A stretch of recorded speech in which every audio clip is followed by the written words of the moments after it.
Hayyana shamaa harka fuunee akkam jirtan hordoftoota chaanaalii keenya Gadaa baay'een egaa har'a viidiyoo haaraa isiniif qabadee dhufee jira. Viidiyoon har'a isiniif qabadee dhufe imimmaan ija tokkoo asoosama jedhu kan kanaan dura kutaa tokkoffaa isinii gadhiifnee turre yoo ta'u amma immoo kutaa lammaffaadhaan isiniif qabadee waan dhufee jiruuf warroonni kanaan dura kutaa tokkoffaa hin dhaggeeffatin amma description jala waan jiruuf linkicha tuquudhaan argachuu dandeessu. Egaa viidiyoo keenyatti darbu keenyaan duratti warreen chaanaalii kanaaf haaraa taatan chaanaalicha subscribe godhaa isiniin jenna. Akkasumas viidiyicha immoo like share godhaa isiniin jenna. Hanga qophii keenya xumuraan waliin tura.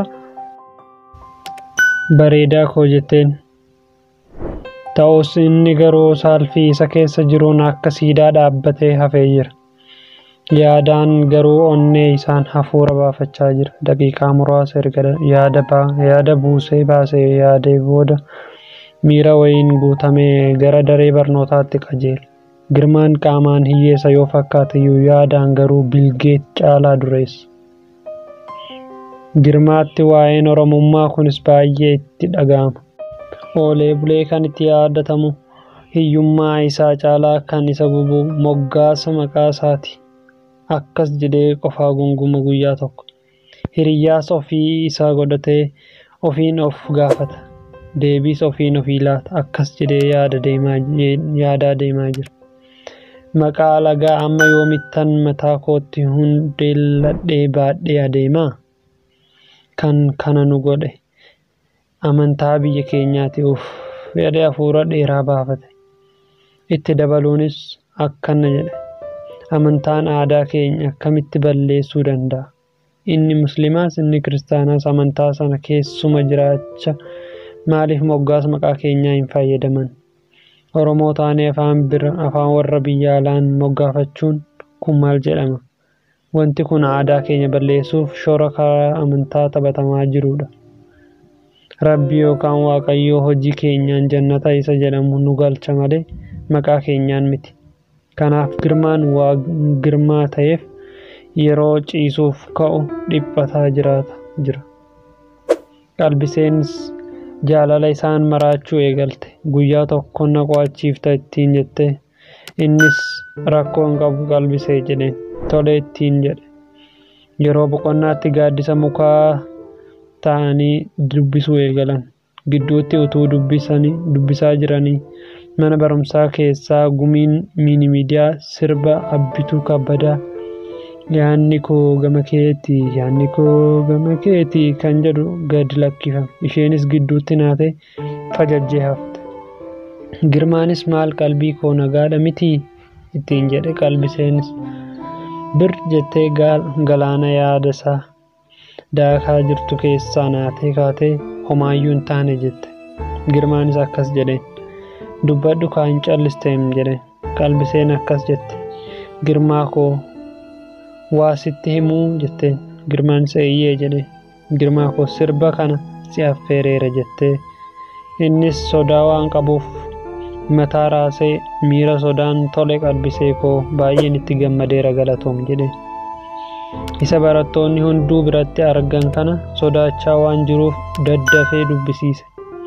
Akka nama kilaashii itti qaba jiranitti humnaan waan bira taa'u fakkaata.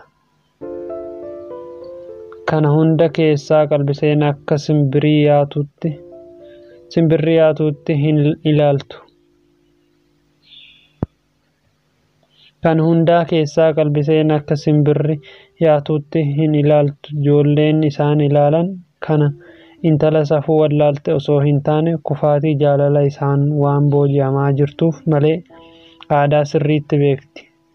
Qalbiseen kaayyoon ishee guddaan mana adabaa onnee ishee keessaa isa galchuu ture. Mana adabaa onnee ishee keessa isa galchuu ture. Girmaa waliin wal arguu malee barnoota dharraate miti. Kan na dubbisiifta jetteen. Teessee fuula isaa keessa ilaalaa hargansuu akka waan bokkaan roobuuf jedhu fakkaatutti qilleensi mukkeen raasu kanatti teessee harganti. Utuum waliin dubbistuus daftara isaa harka ergifattee galti. Barumtaa gaafa dhuftu daftara isaa itti kennitee akkas jetteen. Girmaa koo wanta dabtara keessa jiru hin buustaa suuta jedhii fuudhi. Innis argee fuudhee kan dabtara keessa jiru garuu waraqata dachaafamee jirudha. Miira naasuun utuu taa'uu yeroon galumsaa ga'ee bakkeedha sagaleen kil kil kil jedhu dhaga'ame. Gara mana keessaniitti galaa kan jedhu ture. Ka'ee gara maatii isaatti dabtara isaa fuudhee qajeele. Qalbiseenis isa faana adeemti. Hanga walirraa maqanitti kolfaa taphachaa adeemu. Isaan akka wal jaallatan walitti hin himne. Garuu barattoonni fi hawaasi naannoo walitti isaan beeka ture. Girmaan akka mana ga'een waraqata sana irratti kan katabamee jiru dubbisuuf sardamee jira. Garuu harmeen isaa bishaan nuuf dhaqittiin jette laga burqaatti ergite. Jarkaanii ol fudhatee nafa fidee xalayaa isaa dubbisuuf giiphii yookaan boorsaa keessa harka kaa'ee yeroo fuudhee gargar baanu jalqaba suuraa ishee isa huccuu aadaa Oromoo Walloon faayamte ittiin kaatee jirtu argee fuudhee dhungate. Iddoo dhoksaadha jedhamu ol kaawwate. Kana booda barreeffama isheen barreessite dubbisuuf onnee isa sardamte. Dhahannaan onnee isaa hedduu dabalee battalumatti gargara saaquu xalayaa jaalalaa jedha. Xalayichis akkas jedha. Itti fufu. Egaa kutaan lammaffaan har'aaf isiniif qabannee dhufne asirra dhaabbata. Kutaa sadaffaan akka isiniif ga'uuf warreen barbaadan subscribe gochuudhaan mallattoo beelaa kaniidhaa maddiirra dhuftu ol irra gochuudhaan maatiin nuuf taasisaniin jenna. Akkasumas yaada qabdan koomentii irratti nuuf kaa'aa. Viidiyocha like godhaa isiniin jenna. Hanga viidiyoo biraatti wal agarrutti nagaatti nuuf tura. Roobla.